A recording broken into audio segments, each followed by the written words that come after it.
Good afternoon, ma'am. Could you please state your name, age, and profession for the record, please? Hi, good afternoon. I'm Mansi. I'm 26 years old and I have done my master's in clinical psychology. So, as of now, I'm just a psychologist and I've also done specialization in child psychology. What are the primary psychological factors that contribute to road rage and aggressive driving behaviors? When we talk about psychological factors, yes, it's cognitive. That means behavioral. Cognitive issues, mainly something that has affected one's thought processes. I feel that an individual who is more prone towards taking risk, who gets a thrill out of being able to do things that are, adrenal giving or adrenal rushing to the individual. I think that is what kind of promotes or motivates an individual to participate in activities which are, aggressive or have, life risk or threats involved.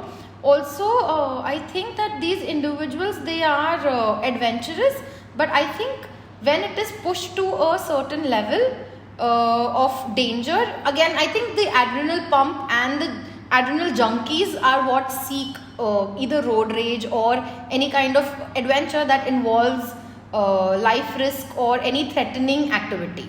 Okay. So let's move on to the next question. How do stress and anger affect an individual's propensity for road rage? Are there specific coping mechanisms or techniques that can help manage these emotions while driving? Okay, so I personally think there are two factors to this. The first factor that I think that could have or could facilitate road rage would either be one where you feel that to be as a activity which makes you feel good. When you're trying to avoid the stress and anxiety or the the pressure of XYZ activities that have been happening in your life, and you come down to driving. We always have that one escape activity that we like to do. So I think that could be one reason where the individual wants to forget his stress and problems, and they drive at a speed which they are they might think is normal for them, but they are not being very considerate of other people on the road. And second would be when they have disturbing emotions and distorting thought processes which troubling them. Again, what happens is your attention, because you're so involved in over analyzing and overthinking all your problems and issues, sometimes your attention is not on the road. But when that happens, it's not necessarily that the individual is speeding, right? He might not be paying attention. Normal speed pe also there could be a possibility where he ends up hitting someone because he's not being paying attention on the road. So I think yes, stress does kind of distort your abilities to concentrate just on driving. And road rage specifically, if we talk about only the speed itself, it could be a part of it, but not completely 100% overpowering just the road rage. Okay. So how exactly can community engagement and collaboration be fostered to create a safer and more harmless road culture? It depends on the kind of environment you are trying to, get that growth in. What kind of environment is it that we are talking about, or what kind of community is it that we are talking about? Is it a school or just generalized to our community? Just generalized to the community.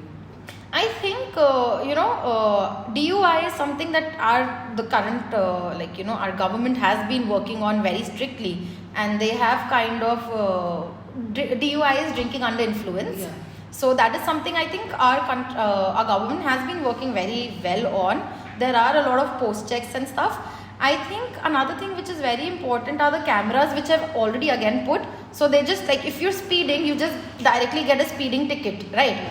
I'm not a driver, but yes, these are the things that I know about. Other things, I think awareness is, we do practice it, but it's not become a part of a routine. Like, we have the stop sign, we have the, the speed breakers sign, that speed breaker had and all.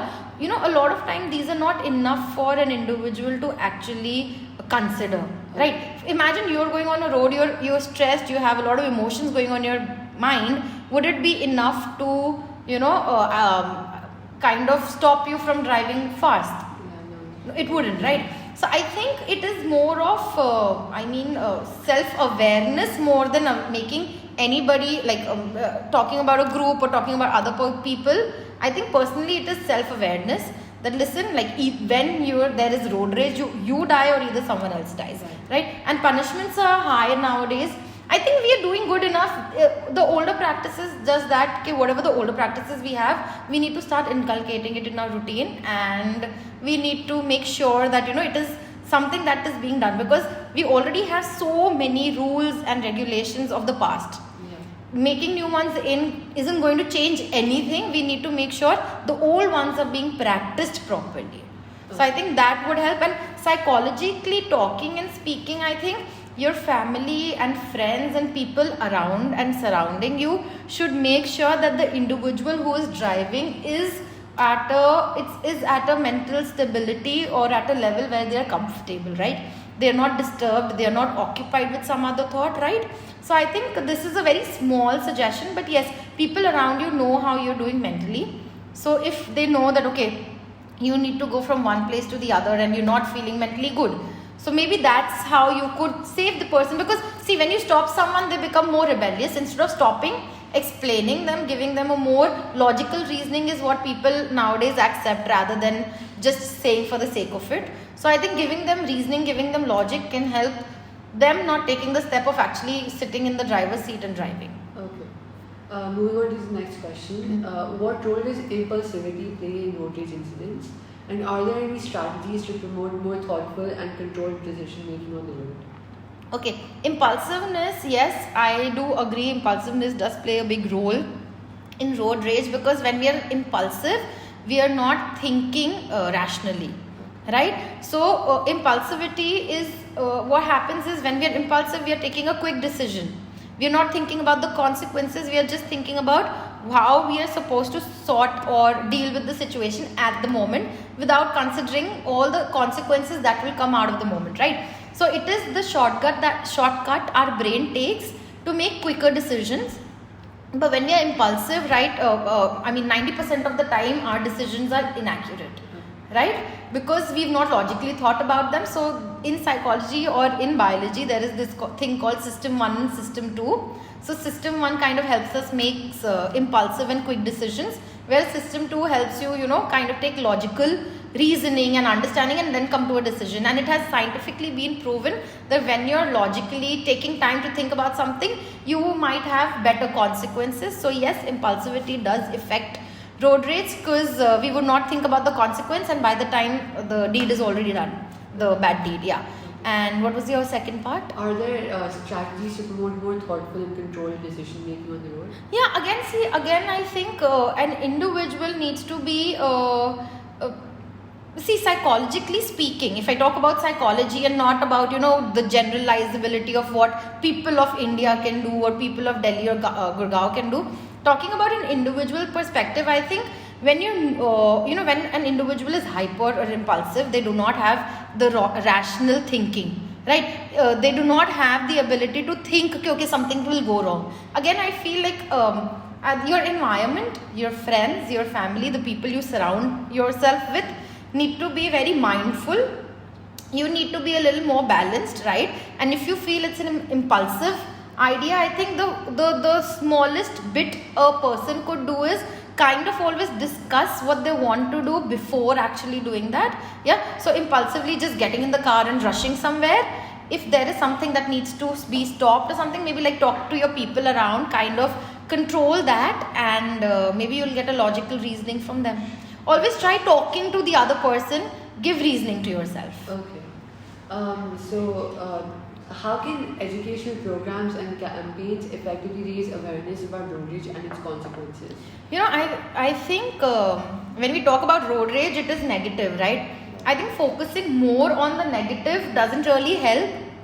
People know accidents hota hai, people know, but they need to start understanding the consequences of their actions. For example, accident ho gaya, uske baad kya? What after that? Are you getting me? Like, what would happen to the person in charge of the car?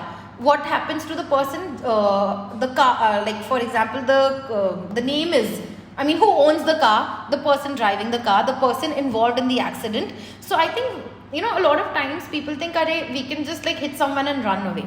They do not realize about the consequences. So we need to talk about making them aware that, right now, road rage is something unethical. I think humanity level, Second you can do is actually, talk about the nitty-gritty and talk about how we as a community can actually help, because killing is something I don't think so which anybody can. We think it might be okay, but when that act is committed, the individual might not be able to process it properly, right? So we need to talk about these small things, make them aware. Yes, talk about the negatives, but also how awareness should not just be about the negatives, but also precautions to be taken, right? For example, someone's impulsive, they need to get into the car and they need to reach somewhere by a particular time, right? They need to know how to make second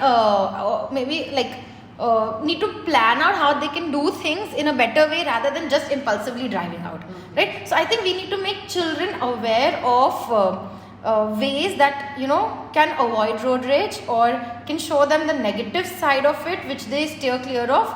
And I think you expose them to the environment, because the more you kind of say no to children of this generation, the more rebellious they become. Right. I mean, that's my understanding. So maybe expose them to a situation, maybe show them a video, or show them give them a personal experiences. That kind of has more impact, rather than just saying no without giving logic. What do you think is the role of gender and age in incidents of road rage, if there is any? I think gender and age does play, because driving is an activity I think kids get really attracted to at a very young age. And talking about Delhi, I mean, parents have given underage kids permission to drive scooties and practice on the car without a driving license in their societies or around. That kind of the illegal underage driving is something that I don't really support. So also, could you repeat your question again? I've completely forgotten. What do you think is the role of gender and Okay, age? so yes, driving being an activity which does attract younger generation, or the young adults, if we might call them that. Yes, it does attract them. And also I feel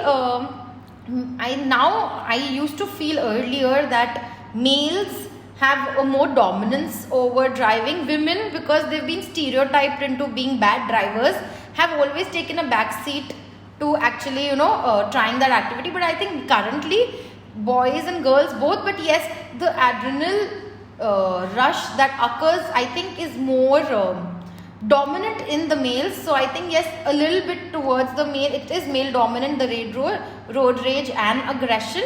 Women being on the more emotionally fulfilled side, I mean more emotional side, I think they do have that kind of practical thinking. They would think about the security and setup, and boys might be a little more impulsive. Last question, psychology aside, have you ever experienced road rage yourself? And if you have, could you please expound on those experiences? I have, and you would not believe, it was such an irony. I was getting late, and I was constantly telling my cab driver, drive fast. And he was like, no madam, there are cameras, this is my speed limit given to me by the company, I'm going to drive on that. I was getting really pissed at him, but I think I should be thankful to him, because there was this one car which comes from behind, and there was construction work going on the road. So the construction man, I think by mistake, threw a stone on the middle of the road, right? Because we were on a normal pace, we could move away, but the cars that were coming behind us were at a very, very high pace. So the minute the car behind us stopped, so there were 10 more cars which hit them, and I think the first one really got the most of damage. There's a lot of pressure, I think 3-4 cars, and I was just right next to it, and I saw this family inside, and it was really scary. So I think again, I really feel that you rather be late than put your life at risk. And road rage is something I honestly am not a fan of speed. It scares me. Okay. So road rage is something I do not like only, and I would never ever tell anybody to have that kind of speed, or be so impulsive and have that kind of attitude or behavior towards their life. I think life is very precious and we should keep it safe. Alright, so that was the end of the interview. Thank you. Thank you. Good morning, ma'am. We're from the Road Peace Initiative. So I'm going to be interviewing you to get your expert opinions on road peace and road rage. So the first question is, can you just please state your name and age for the record? So I'm Dr. Ruchika. Ruchika Sharma, and I am 38 years old. Alright, so let's begin. What are the primary psychological factors that contribute to road rage and aggressive driving behaviors? So, one of the points lies in your question only that aggressiveness or aggressive behavior is one of the factors in road rage, and then gender biasness, hesitant behavior, sometimes impatience, and certain coping mechanisms. These are primarily the main factors for road rage. Interesting. How do stress and anger affect an individual's propensity for road rage? Are there specific coping mechanisms or techniques that can help manage these emotions while driving? Yes, so stress of course plays an important role in everybody's life nowadays. So when we talk about stress, so when I am stressed, so emotions play a very important role. When we talk about emotions, when I have to reach there at a place very quickly, I am already stressed that I have a lot of things to do and I'm not able to cope with it, and somebody comes, there's a lot of internalization that happens, and I am angry because my goal is blocked. So my goal is to reach from point A to point B. When my goal is blocked, there is frustration, hence there is a frustration aggression hypothesis, which is there. If there is a rise in frustration, there is a rise in anger or aggressiveness. So stress and anger both play a very important and a big role in road rage. So next question. How can community engagement and collaboration be fostered to create a safer and more harmless road culture in your opinion? Okay, so when we talk about community or the environmental factors, which of course one of the few things which play a very important role. So if we teach our children, right, the roles to be patient, the roles to, certain coping mechanisms like emotional coping mechanism, if there is something that you are frustrated about, if there is something that you are angry about, so how to vent it out in a constructive way. One thing. The other thing is so we have different coping strategies, right? One is situation oriented, one is problem focused. So situation oriented, if there is a traffic jam, just by honking nothing is going to happen. So if we can teach our kids while they're young, when you as a parent are driving and there is a child sitting right next to you, or when we're going for workshops, when teachers are there, or in a community setup as well, when we teach them patience, when we teach them the importance of learn how to wait and how waiting is important. These are certain things which are going to be helpful. And then problem focused, solution oriented strategies. If you have to reach somewhere early, you know that there will be traffic at certain amount of hours in the day. So let's start the day a little early, like half an hour early, 40 minutes early, so that we can avoid that space, or we can have space pockets in those peak hours. Agreed. What role does impulsivity play in road rage incidents, and are there strategies to promote more thoughtful and controlled decision making on the road? Yes, so impulsivity is one of the main factors. So you can say the whole game is of impulsivity. Nowadays, everybody is getting very impulsive. Everybody is getting very impatient. Not only the children, even as adults, we are a little impatient. Now, if you see when we watch a movie on an OTT, you don't have to wait for the song to finish. You don't have to wait for the whole thing to finish off. You can, jump off the thing. So impulsivity is coming from there. If you go and watch a movie in a theater, you need to wait, right? So you learn to wait. On an OTT platform, I don't need to wait. So that one bit is of course happening. More usage of screen times, getting things very easily. Just you on the click of your finger, you get things now with the apps like Blinkit and everything. You get your stuff within 10 minutes. Earlier, you used to pick up the bag, you going, walking down the stairs, you going to the market, bringing. Of course, it is going to take 10 minutes, right? But now it is happening on the blink of a finger. So impulsivity is of course increasing. And there are certain strategies which can be given or taught to people, like certain CBD techniques to think over it. So your cognition, internalization happens a lot. That if somebody cuts off while I'm driving, he is doing or she is doing just to sabotage me or catastrophizing it or personalizing the issue. that this is happening because he wants to put me in a bad space, that I am a bad driver. He wants to show that I am the one who's not driving correctly. So to correct those patterns, CBT is used often, and if we use it more often, not in terms of a therapy, but yes, in terms of correcting the distorted cognitive thinking, we will be able to tackle the road rage thing at a larger extent, I think. Yeah. So you're also a teacher in Sanskrit school. So how can educational programs and campaigns effectively raise awareness about road rage and its consequences? Are there specific psychological theories or models that can be applied in designing these initiatives? Okay, so Britt and Garrity in 2003, they did a survey where they used road rage as road rage for mild and severe road anger issues. Then there is group of psychologists. They have done a study in 2013 and 2018 respectively. So they also said that if we teach them emotional regulation, so they did a trial for the taxi drivers where they used few and certain techniques of CBT, where they have seen that the road rage decreased quite a bit, and if we use that, we bring it up in programs. If we teach children in schools that there is there are certain ways to deal with impatience, then cognitive, again I'm going back to the thing that if we teach them how to be cognitively oriented, so that is going to make a lot of difference, and that is how our children are going to understand. And then at Sun City we also do a safety drive for the students. So if we teach them, if others also come in collaboration, and we do a collaboration with traffic department, and we teach our children right from the age they're young. There are certain traffic rules which we are supposed to follow. There are certain rules are there for us to help us to keep us safe. So if we implement that sooner, it is going to be impactful once they start driving, and then not to drive in an early age. That also makes a lot of difference. Right, I'm sure.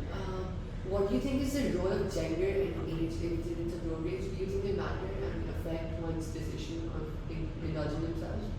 Yes, so there is a certain age for driving, right? If why there is a certain age? Because as per the social maturity index, we know that there is an age where a person attains maturity. So attains maturity means if I have to reach somewhere, I don't have to drive rashly, I don't have to indulge into road rage, or if somebody is honking unnecessarily. If I have space, if I have the way, to give the person to go, maybe that person has some emergency. We don't know. Let us assume, instead of assuming that, oh, this one wants to, prove me a wrong driver, or prove himself a good driver. Let's assume something which is positive, that he might have some emergency, right? There's somebody in the hospital, or there's somebody in the car who has to be taken to the hospital, right? So if we think a little cognitively, a little correctly, that maybe there's an emergency to that person, and if I have way, if I have space, and if I can give that, let me give that to this person. And of course, gender hesitance and gender stereotype plays an important role. Oh, female drivers are bad drivers, or because I'm a female, that is why this person wants to take over. Because I have a small car, this person has a big car, so they want to show off. These kind of things are there, and they're playing in people's mind, and psychological research shows all of this. Right, okay. So lastly, psychology aside, have you ever experienced road rage yourself? Oh yes, a lot of times. Could you cite one incident if possible? So because I work in a school setup, and when I come to school, there are parents who want to drop their children and probably from their go off to their workplaces. There are other people who are going and they have to reach schools on time. So there is a lot of road rage happening. There are people who don't drive that safely, and they don't drive that mindfully. So that happens quite a lot. Right, okay. So thank you for giving us your valuable time, and this will be the end of the interview. Thank you for being on. Most welcome.